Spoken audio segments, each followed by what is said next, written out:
Good evening. I want to welcome you to Spring First Church tonight.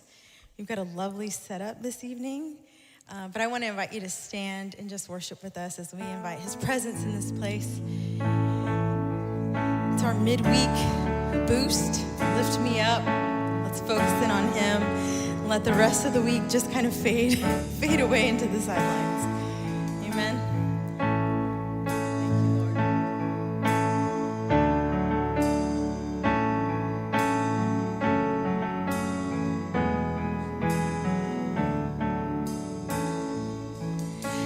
King of my heart, be the mountain where I run, the fountain I drink from. Oh, He is my song.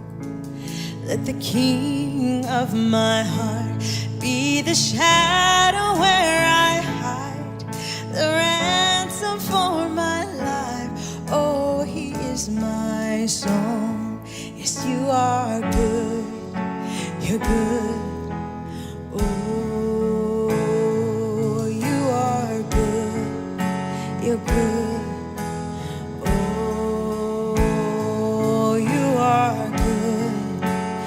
good. Oh, you are good. You're good. Oh, let the King of my heart be the wind inside my sails, the anchor in the waves. Oh, he is my song. Let the King of my heart be the fire inside my veins, the echo of my days. Oh, he is mine. Let's sing that again. Let the King of my heart be the wind inside my sails, the anchor in the waves. Oh, he is my song. Let the King of my heart be the fire inside my veins, the echo of my days. Oh, he is my soul. Yes, you are good. You're good. Oh, you are good. You're good. Oh, you are good. You're good.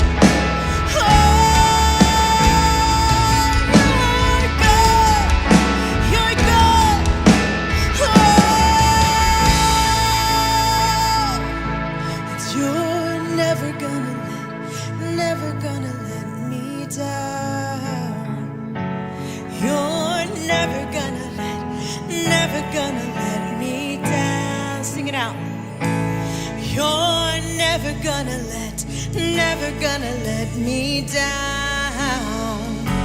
You're never gonna let me down. You're never gonna let me down. No, you're never gonna let me down. No, you're never gonna let me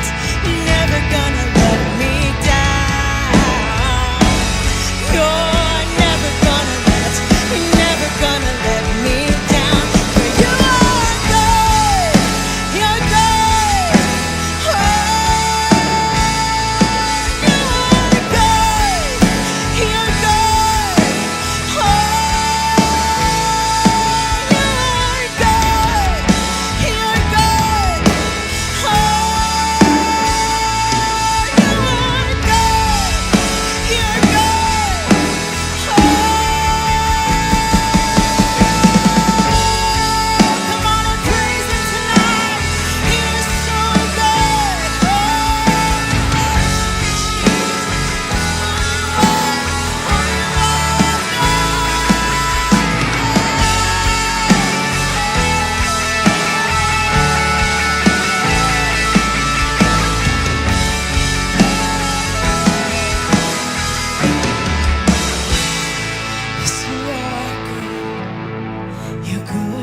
your breath in our lungs, so we pour out.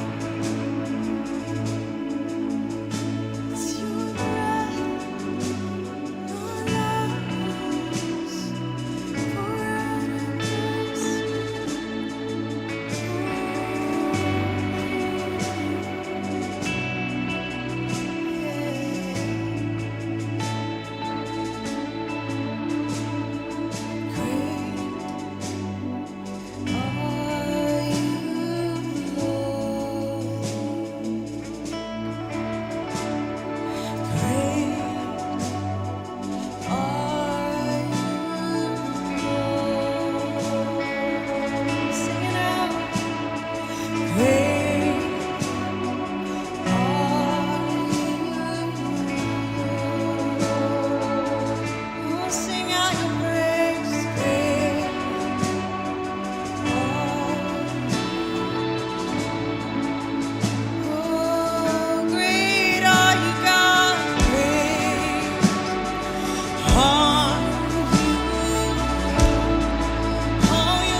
It's your breath in our lungs, so we pour out our praise, pour out our praise. It's your breath in our lungs, so we pour out our praise to you.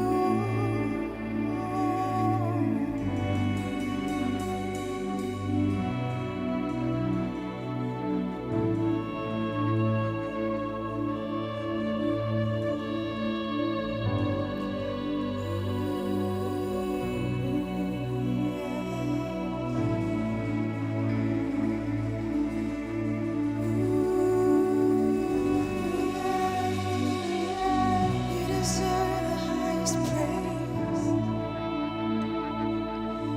You deserve all that we can give tonight. We give it all to you. You deserve the highest praise. You deserve the highest praise.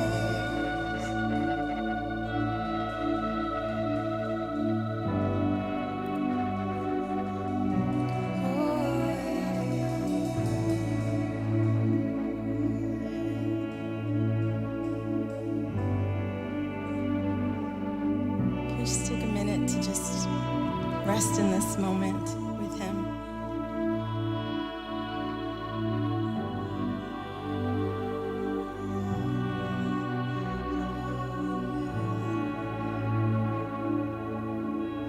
Lord, we thank you for your presence tonight.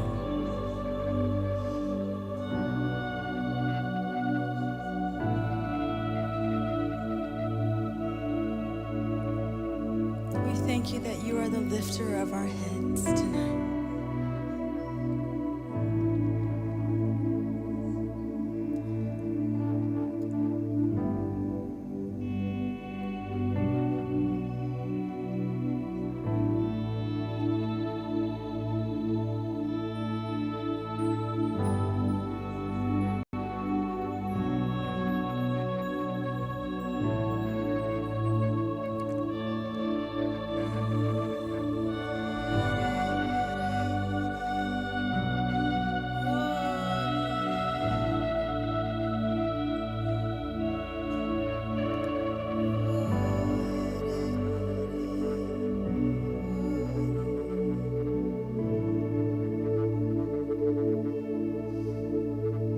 He's so good, isn't he?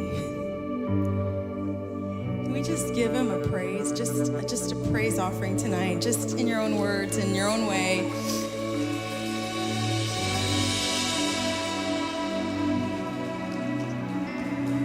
You may be seated. We're going to continue.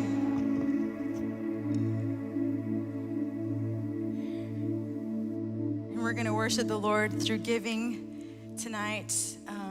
If you need an envelope for offering, somebody back there, Brother Bob is back there. Lift your hand if you need an offering envelope for offering tonight. It's so good to just worship God, and we have so many outlets. We can sing songs, we can play instruments, we can give an offering, we can paint, we can write, we can do all these things.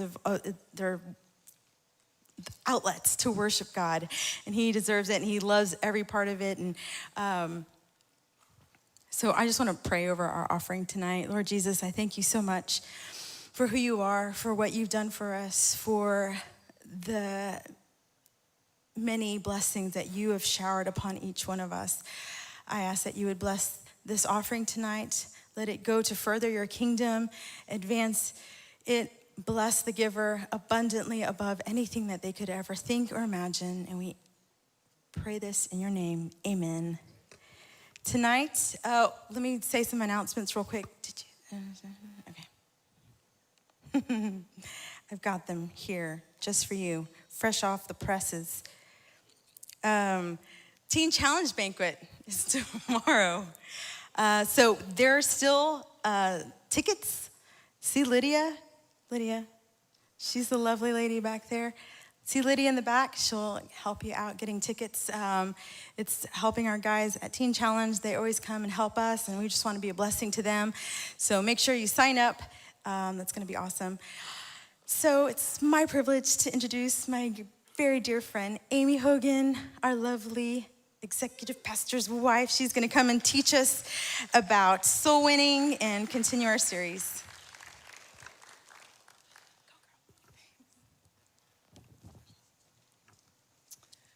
Hi. This is a different stance. I mean, I know I appear sometimes, but speaking's a little different. So I just want to first start off by saying I am so excited that we have like decorated tables for the night that I get to speak. If you know me, that's like, I'm very particular. So I'm like pretty excited about that. I think they're gorgeous. I love the black on black. It's great. So I'm just going to dive right in. So I got the topic of getting a passion for soul winning. So if you grab the notes in the back, we have some back there for you. If you don't, you can grab them. I'm not offended if you get up and go get them.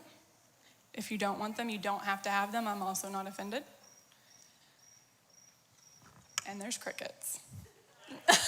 Literally. Thank you, Lydia.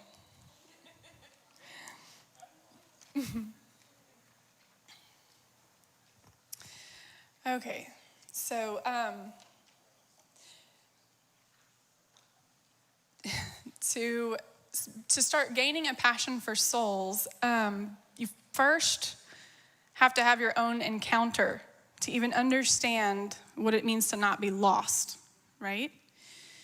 So once you experience an encounter with Christ, and it can be in a healing, it can be just over a message in church, you sense the Holy Spirit speaking to your heart or conviction.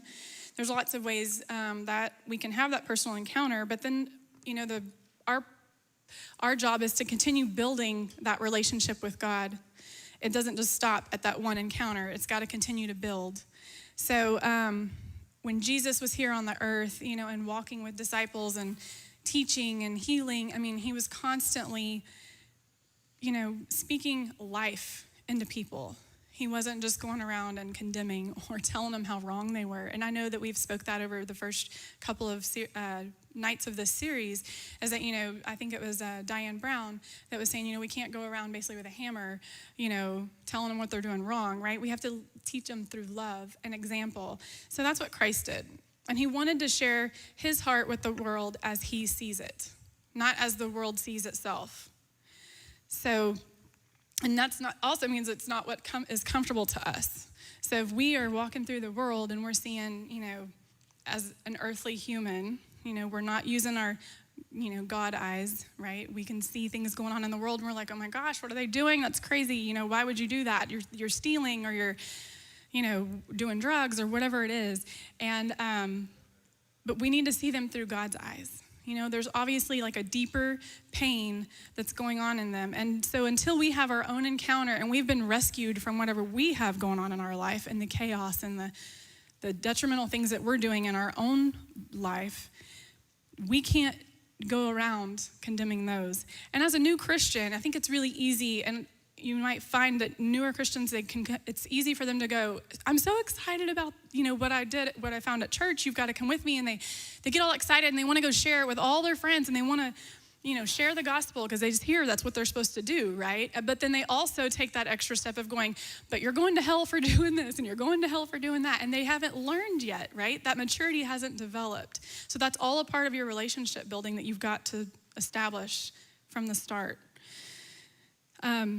We can't just put him in a box and expect to pull him out, God out, and have the relationship when we want to have the relationship. It has to be something we live out daily. I liked the story of when Jesus healed the blind man, and the man that's now been healed is saying to the Pharisees, because they're accusing Jesus of being a sinner. If you read the backstory on that a little bit, Jesus is been accused by the Pharisees of being a sinner and not a son of God and not the Messiah. And they're looking for reasons to condemn him at this point and crucify him, basically, literally. So the blind man is telling the Pharisees, now this is remarkable. You don't know where he comes from, yet he opened my eyes. We know that God does not listen to sinners. He listens to the godly person who does his will. Nobody has ever heard of opening the eyes of a man born blind. If this man were not of God, he could do nothing. And then if you go on to read that story, they throw the man out because he's lecturing them and telling them, no, you're wrong. I've had an encounter.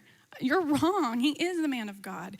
And so he's excited about it, and he wants to share his story, but they literally throw him out. And that's sometimes what the world will do when we try to share our encounter, because they maybe are not ready for it, right? So, he wasn't going to be convinced otherwise, though. He wasn't going to let them tell them that it didn't happen. They call his parents in and said, was this your child? Wasn't he born blind? How is it now that he sees? And they said, yeah, that's our son. I don't know how he sees now. They're even confused. And they don't want to be ridiculed and thrown out like their son's about to be. So they kind of back off of the situation and kind of leave their son out to dry. So, but he wasn't going to give it up. And so then Jesus hears them later in that story, and he confronts them about it. And he says at the end, if you were blind, you would not be guilty of sin. And he's speaking in a spiritual sense, not just in a physical sense.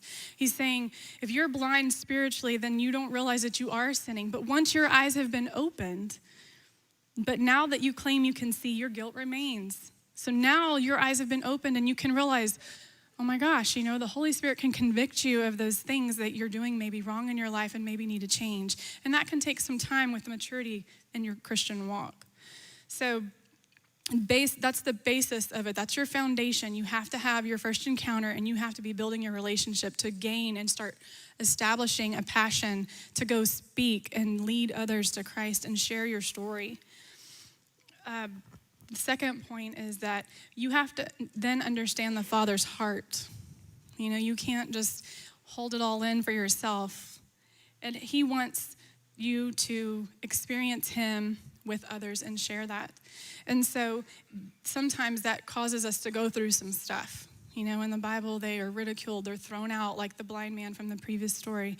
They are, crucified, their heads are cut off. There's so many scenarios we hear about, right, of persecution. So there's different things that we go through in life, and it's not just in a spiritual sense in your Christian walk that you're maybe persecuted for. It can be literally things in your daily walk that you deal with at your work, or your family life is being attacked, or whatever, that you can go through some stuff, but it always has a purpose. And you've got to remember that when you're in that storm and you're in that stuff and you're not understanding what's going on, you have to remember that, just as an earthly parent wants to teach their child, there's lessons that have to be learned to get to that point of maturity. And so sometimes these storms and this stuff that comes into our life and we're going, God, why? Why am I here? What is going on? And what good can come out of this? I'm losing everything, or I've lost my family, I've lost my house, whatever it is. There's always something, God's doing something. You just don't know. And when you get out of that, you look back and you can realize, oh, now I get it. That's what that was. And that's, God brought me out, and now I have that testimony. He wants us to have a testimony to share.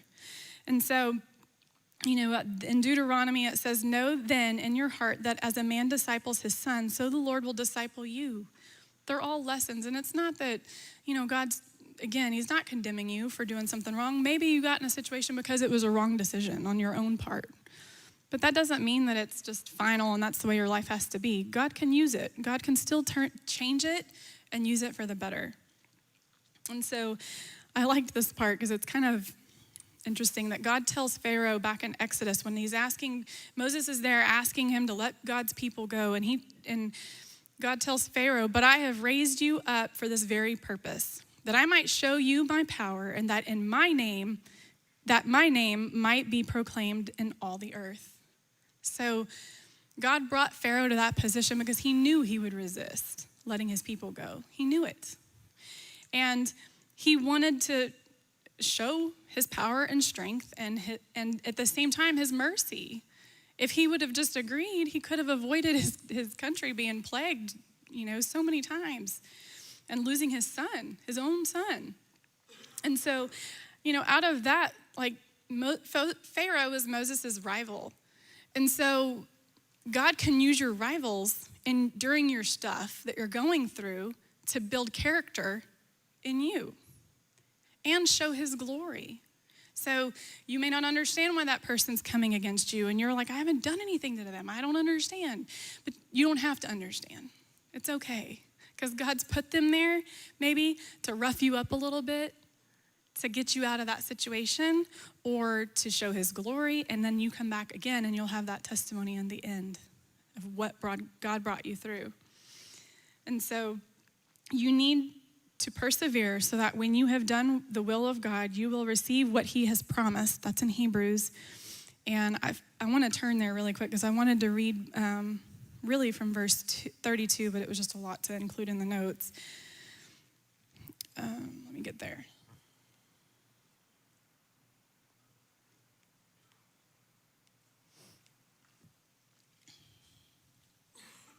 Well, there it is. Thank you from the peanut gallery over here.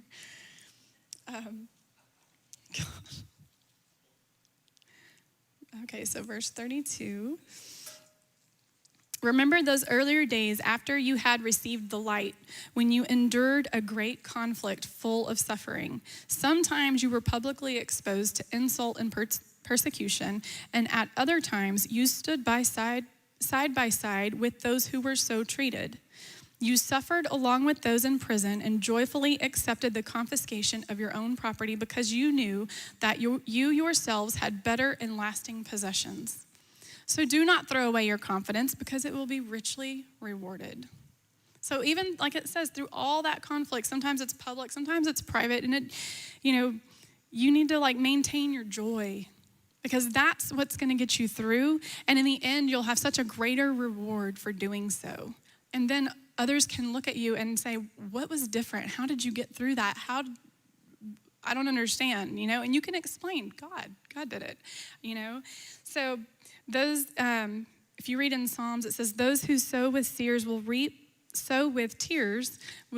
with songs of joy.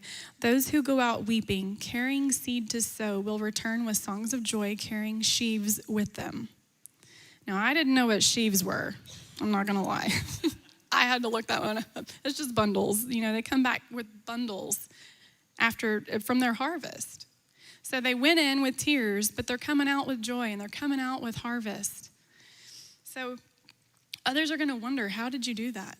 So when you go through these trials, you now gain a new knowledge. You have a new experience. You have a new testimony. And people that experience and they see you go through those things, they may be going through the same things and they're watching you. And they want to understand how to get out of it themselves. And they may not be, church-related people. They might be someone at your job that's looking at something you're going through and saying, I don't know how you're doing that. But if that, ever happens to me, I'd God bless them, because I don't know how I'm going to, make it. But my third point says, birds of a feather flock together. So people will be drawn to you that are going through the same scenarios. I know with things that, David and I have gone through just in the couple of years we've been together. I mean, so many people that have come from a divorce background reach out and they're like, I don't know what to do. Or if their marriage is in trouble, they reach out because they know that we have that experience and that we have gone through that. And God has restored us 110%. I mean, I never, ever would have dreamed that I would have married David. I knew of him. I didn't really know him, but I knew of him. And I never in a million years would have dreamed, not only that I'd be standing here speaking to you today, but that I would have married David Hogan. And so, it's incredible, like if you knew our whole story, but people are drawn to that because they see restoration. They see the past and they see where we're at now. And they say, I want to have that restoration. I want to have my life, kind of put back together with God's help. And I don't know how to do that. Can you help me? Tell me, how do I do this? How do I get out of this? And so you're going to, draw those people in. And so you have a new understanding view when you go through something, like say divorce is our example. When you go through something like that, it always looks painful when you're looking at someone else going through it and you haven't experienced it. You look at it and you're like, wow, that must be really hard. I don't know how they're doing it. But when you're in it and you're going through it, you're like, oh, wow, now I get it, Or if it's a physical thing, it might be surgery or it might be, anything. You just look around and you're like, I don't know how they're making it. But then when it happens to you, it's all that more real. And it becomes your reality that you deal with daily. And it becomes your life story. And there's nothing you can do about it sometimes to change it. So now that you've got that inside view and you have that experience in that area, there's people in the world that aren't going to understand the heart of God. And maybe, you don't understand it in the time, what the purpose of it, but they don't understand it either when they're going through it and they're not even in church. They don't understand that God's got a purpose for it. They're just going through it and going through the motions like the world's telling them to and hoping for the best, which I couldn't imagine doing without God. I could not have gone through the stuff that I've gone through in life and not had something to come back to, not have the word of God to come stand back on. And so when you go through something, you gain not only a new view of it, but you become more passionate about it. Because now you've experienced it. It could be the loss of a child. It could be the loss of a spouse. You begin to relate to those people and go, I'm so sorry, and I understand now. I understand what you went through, or I understand what you're going through now because it happened to me already. And you can look at it and you can say, but there is good coming. Just hold on. Just hold on. And you can be that strength for people whenever they don't even know what that strength is coming from, where that's going to come from. And you can use that through love, just as Christ did when he walked the earth. He showed compassion and he showed joy and he showed life to people when there was no life. They literally might have been dead. Lazarus, come forth, I mean, there was death and his sisters were hurting. They'd lost their brother and they said, you're too late, And he said, no, he's sleeping. Lazarus, come out, So he walked in life and love and compassion and joy, and that's what he wants us to do. So whatever struggles and trials you feel like you're going through, know that there's a purpose for it, and you're going to come out with a new passion for it. And people that are going through those same scenarios can and will reach out to you at some point and say, how did you do that? And that can be your light in that moment in their darkness, and reveal to them Christ's love.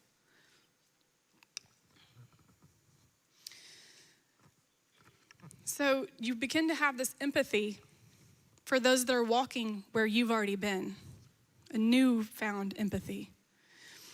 And he wants to meet them there where they're at, just like he met you where you were at. It doesn't mean it's different just because it's a different person.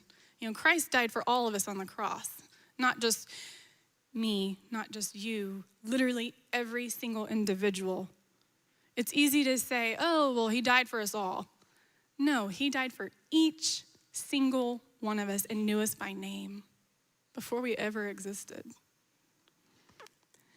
So I liked in Hebrews where it said, continue to remember those in prison as if you were together with them in prison, and those who are mistreated as if you yourselves were suffering. So, sometimes you got to get down in the dirt with them when they're hurting. You can't just abandon them out there and say, oh, God's going to get you through. It's going to be okay. You might have to get down in there with them a little bit and shoulder to shoulder because they might need some carrying and they can't do it alone. They might not have support from family or whoever. And I know there's sometimes people that come to the church and they need help and they don't know who else to go to because their family doesn't live here, or they've abandoned them or turned their back on them. And that's what the church is supposed to be. That's what Christ wants us to be, as a beacon of hope and light. So my last point says, what you see isn't what you always get. We have to be so filled with his love that is continuously flowing from us in all that we do. In 2 Corinthians, it says, so from now on, we regard no one from a worldly point of view. Though we regarded Christ in this way, we do so no longer. And that goes back to that whole thing of, are we looking at people through the world's eyes now that we've come to know Christ? Or are we looking at them through Christ's eyes? We're not here to judge. We're not here to condemn. We want to look at them with love. And it can be so easy to fall back into that pattern of looking at the world through the world's eyes and not through Christ's eyes and not through love. You can look at them and go, oh, I don't know if I want to witness to that person, But, you can be walking through this store and you see someone really struggle, and say like a mom with 3 kids or something by herself, and there's kids running around the cart and pulling stuff off the walls and, crying. One's screaming in the buggy and she's trying to calm that one down while the other 2 are running from her down the aisle. I mean, those people are hurting. He wants us to know that they need love too. And we need to see that. Don't just avoid it and go, oh, I'll go down the next aisle.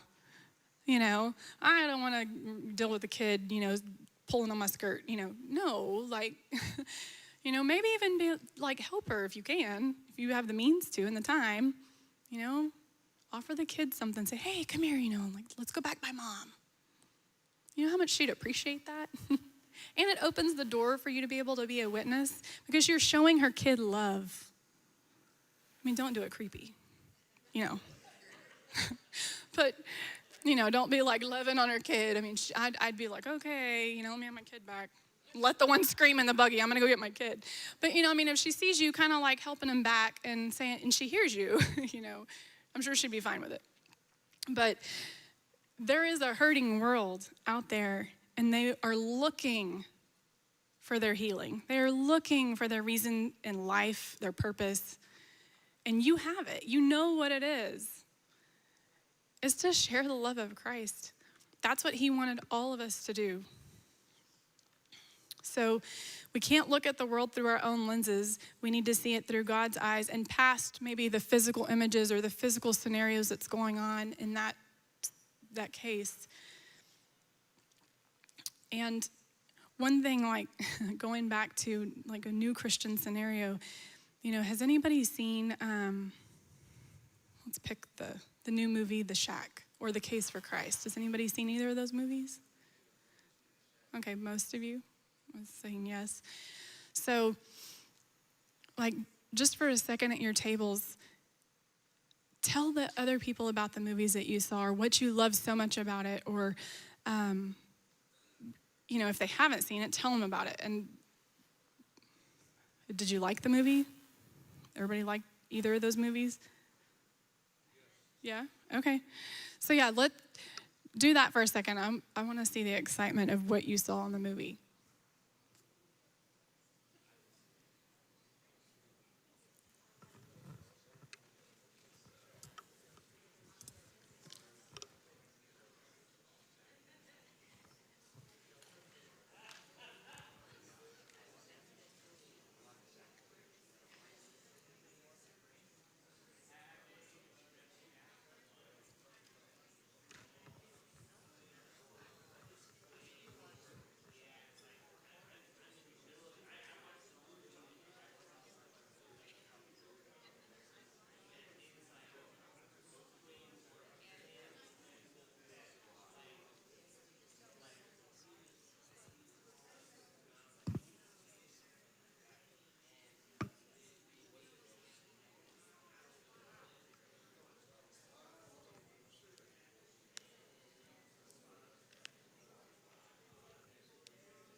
Okay, y'all about done?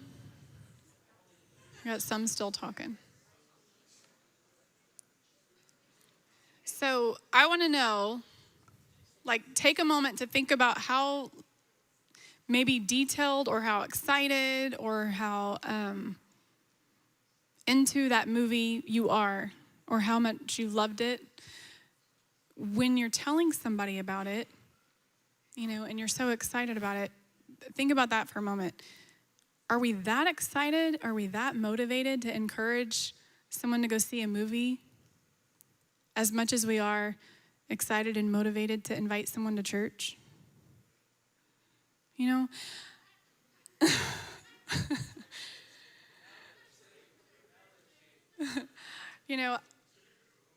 I'm not trying to call anybody out on that, but I find myself checking myself for that. I find myself checking myself on that as well. I mean, it's hard sometimes to invite maybe a coworker to church. So sometimes it's easier to live it in front of them.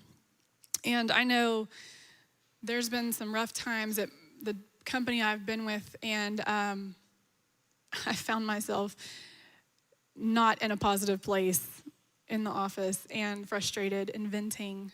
And I thought about it that night, and after doing it, and I went back to my coworker the next day and I said, hey, and I started crying. And I said, I know I'm being emotional. I said, but I want to apologize because I was not a true reflection of who I should have been for Christ. That was not okay. I said, and I'm sorry. And he looked at me and he said, girl, you ain't got to apologize to me. I'm, big old roughneck around here. And I'm like, no, that shouldn't matter. I should not have talked about that person the way that I did. Yes, I'm frustrated. Yes, I'm unhappy with that situation. But I shouldn't have said that, and I'm sorry.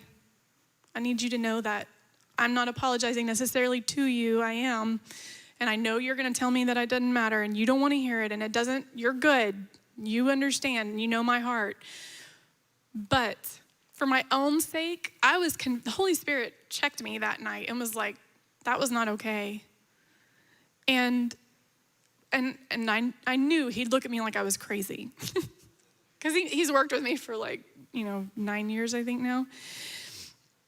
And he's almost like a second father to me. I mean, he's near and dear to my heart. But he literally kind of laughed at me. He's like, you don't have to do that. And I said, no, I do. I do. Even if you don't think I do, I do. Because you know that I go to church, and you know that I'm a big believer, and I've talked with him about Christ multiple times. And here I was talking about my office neighbor down the hall and running my mouth. And I'm like, oh, thanks God. Now I got to go back to the office and fix it, when I don't want to, because I still feel that way, But there's times where even in our own walk, in our own relationship, God can check us and say, wait a minute, was that right? Do you think that was right? Would I have done that? No. Key the crickets, Lydia. I'm just kidding. I'm just kidding. No, it's true though. I did not want to hear that from God. I did not want to hear, oh, I need to go apologize. I need to make that right. Not about, and it was hard. I've never done that. But I didn't want to shine the wrong light. I didn't want to be the wrong example. Because while I've told that person about Christ and I've shared that, this is what I believe, and, he respects all of that. He's good with that. But, he knows all of that about me. He knows that about my family. He's met most of my family. He knows. But I should have not faltered in being that light to him to make it seem that it was okay. Yes, we're human. We're going to have our moments. But I also needed to go back and make it right. Even when I am human, I need to go back and apologize and say, I was wrong. I'm sorry. And that's not the funnest thing to do. It's not comfortable. It's not fun. And, you have to make it right with your own spirit. And God will give you the passion for where he wants you to speak. And after you go through scenarios and you go through life and you have stuff happen, maybe that's the passion he wanted to bestow upon you. Maybe he wanted to give that to you because that's a need. There's a whole lot of needs in this world. And the same issues that you're going through in here is the same issues that are going on out there. It's no different. We all have work. We all have kids. We all got family drama. We all got, whatever it is. But that doesn't mean that we're going to handle it different out there than we do in here. And we need to be that light out there and show them how it should be handled and how it should have been seen through God's eyes. Because we are that light, and we might be the only Jesus they get to see. And so your passion, doesn't just have to come through a suffering or a trial or a situation. God can definitely lay things on your heart, and you have to ask for those. You have to seek those from him. He's not going to give them to you if you don't ask. You just got to ask. And he'll give you a passion for something, for some direction of loss, whether it's mothers or, people with cancer or people that have lost kids, people that have lost a spouse. There's so many people out in the world hurting and in the church hurting that still need healing. But God will give you a passion. You just have to ask for it. You can't just walk through life blind and ignore everybody else whenever Christ didn't do that. He didn't walk through the streets and leave the guy blind on the side asking for help. We've got to reach out to our community. We've got to reach out to people in our church, and we can't act like we're the only one with problems.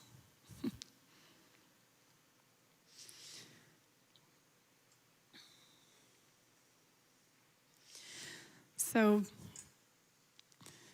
my mission for us tonight is find your passion, pray about it, seek it, journal, do whatever you need to do, write down your prayers. God knows your heart. God knows where you've got experience. God knows where he can use you. You just have to be willing to answer and go.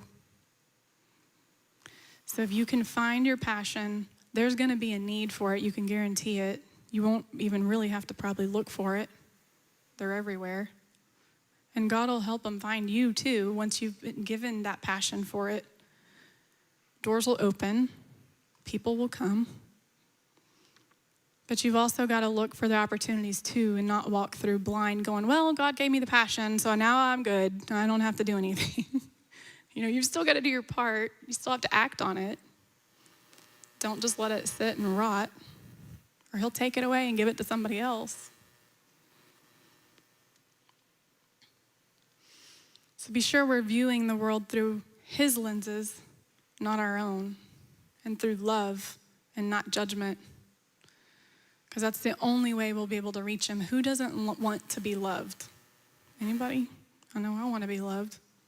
I am not a confrontational person, and I do not want problems. I want everybody to get along, everybody love each other, have a wonderful time.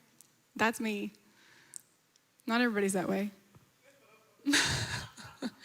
But,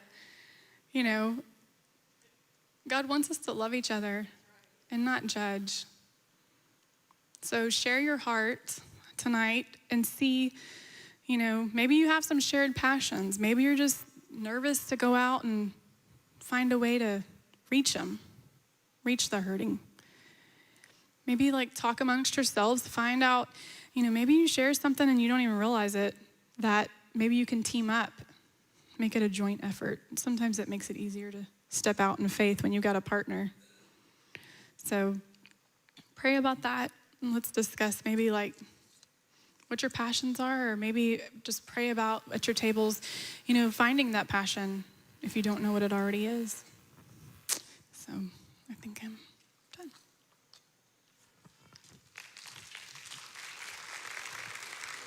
Specific questions? All right, I'm the discussion guy. She's giving you the meat and potatoes, and I'm just giving you the questions to discuss. When she was talking about how everybody has problems and everybody has kids and everybody has this and everybody has that, I was reminded of the song by the VeggieTales. Everybody's got a water buffalo. Yours is fast, but mine is slow. Anyway, those of you that do have small children maybe know the water buffalo song. Anybody? Maybe if you're watching online, do you know the Water Buffalo song? It has a sequel. There's another verse called Everybody's Got a Baby Kangaroo. Yours is pink, but mine is blue. Nobody? Come on. You guys got to go check out some VeggieTales. Thank you, ones with children.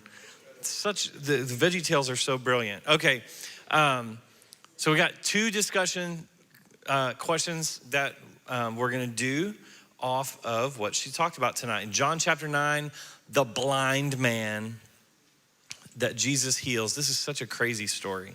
I mean, it is nuts. The church should be pretty excited when somebody gets free of the bondage that they've been born with, right?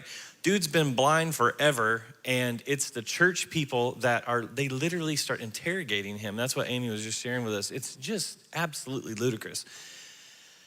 And they start questioning Jesus. Who sinned? His father or his parents, or was it himself that made him be born blind? And they're questioning him. They're ready to literally throw them out of, the church.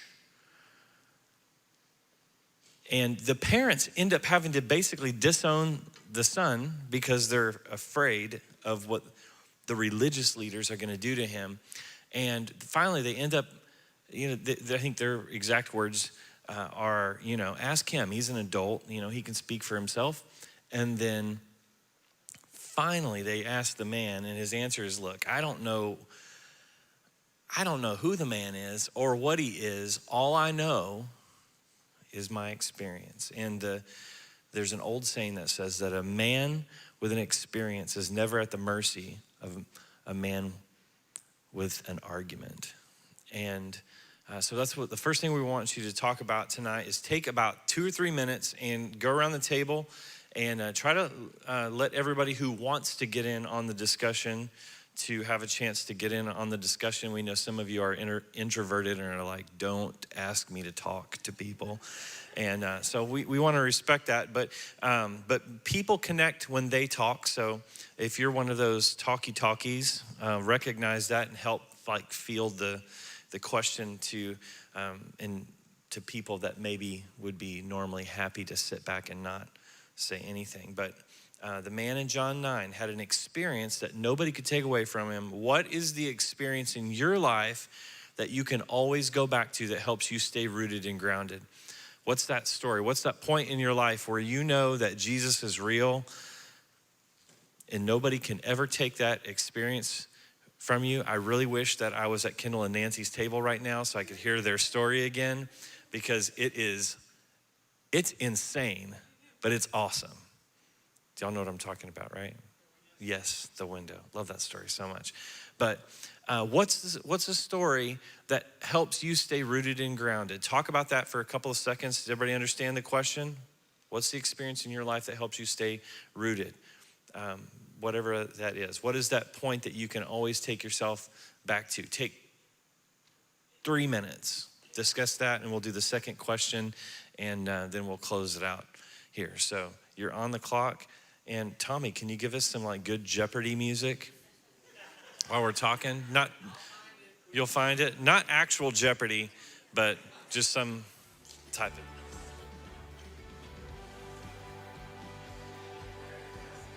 And if you're watching online, you can type your answer in the comments, and I'll be over here and we'll respond back to you and we'll interact with you. So if you're still joining us on Facebook Live, then join in the conversation and we'll talk back to you.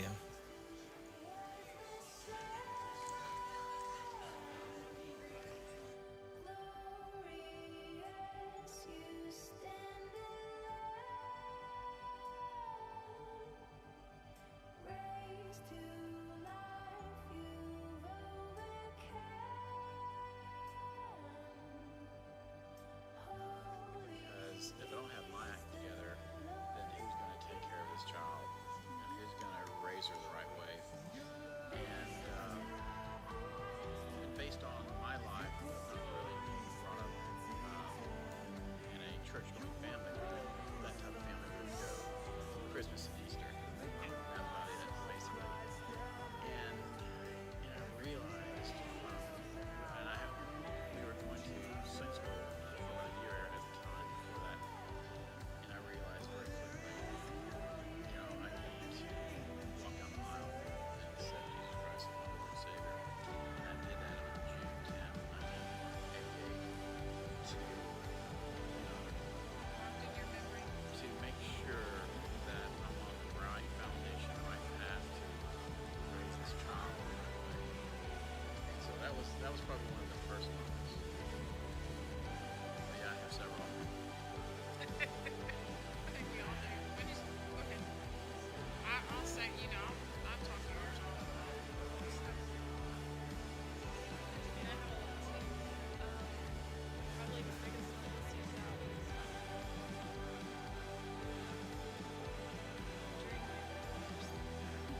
really much clearer, didn't it? Yeah. Well, I mean, he just opened so many doors. Yes. So he allowed me to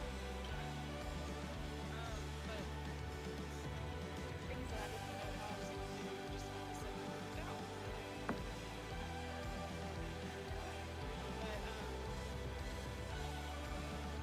for me, probably, more so, I had that dream.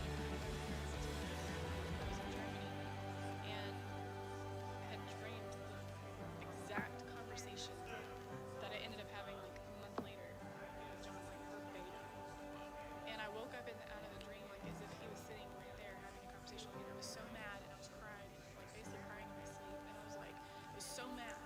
I'm like, why can't you, understand what you're doing to our family? Just stop. And in that, I mean, and again, I was in Germany, so I called back home. It was like 2 a.m. in Germany, so it's like 6 in the evening or whatever our time here. And so I called my friend Jennifer, and I'm like crying to her on the phone. She's like, well, I didn't want to tell you, but this is what's going on over here, and I wanted you to enjoy your trip. And it was, basically he was, of course, online dating websites and all that stuff again. Before I'd left for Germany, he was like, "Oh, I want to work our marriage out." So I got on the plane thinking, okay, I've got a week away, but then it was like 3 nights in, 2 or 3 nights in the trip that I had the dream, and then literally had that exact conversation. And when he said the words, because it was him responding to me in the dream, I don't. He was telling me about a girl or whatever. Anyway, however, it came out in the actual real world, not the dream. It was like verbatim what he said to me, and I was like, what? And it took me a second to like realize it's amazing. And that was the first time I'd had that, like a dream like that, where it was basically the Holy Spirit warning me, and I should have paid attention. Yeah. And I could look back and say that's what it was, but at the time I was like, well, yeah, I mean, he's on dating websites again or whatever, but he's not telling me that he wouldn't date anybody else or whatever, like the dream did. And I'm like, so it was just maybe me trying to tell myself, and I wanted to doubt, but it was like confirmation for me that, no, that is what it is. Very powerful. It was crazy. Great story. My experience was a child, and you know this, and maybe you don't. As a child, my family, my dad always got trucks, and back then you didn't have to have a car seat on everybody. And I'm sitting in my mother's lap, and I'm watching the sky, and I'm looking up, making animals and stuff out of the clouds, and I'm probably 8.